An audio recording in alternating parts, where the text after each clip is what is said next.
नमस्कार मंडळी, साध्या सोप्या रेसिपीजमध्ये आज आपण बनवतोय गाजरचा हलवा। या थंडीच्या दिवसांमध्ये हे छान गाजर येतात आणि त्याचाच हलवा मस्त होतो। तर सगळ्यात अगोदर काय करायचं, 1 किलो गाजर स्वच्छ करून किसून घेतलेले आहेत।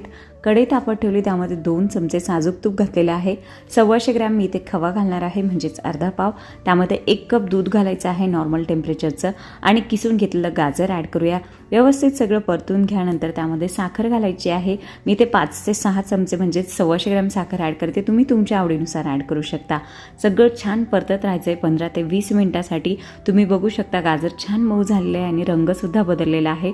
गाजरमधलं सगळं दूध आटलं की शेवटच्या स्टेजला आपण त्यामध्ये विलायची पावडर घालणार आहोत 1 चमचा आणि तुमच्या आवडीनुसार तुम्ही ड्रायफ्रूट्स ॲड करू शकता। तर सगळं छान मिक्स करायचं आहे। आपला यम्मी आणि टेस्टी असा गाजर हलवा तयार आहे मंडळी, नक्की बनवून बघा आणि अशा छान छान रेसिपीजसाठी माझ्या चॅनलला सबस्क्राईबसुद्धा करा।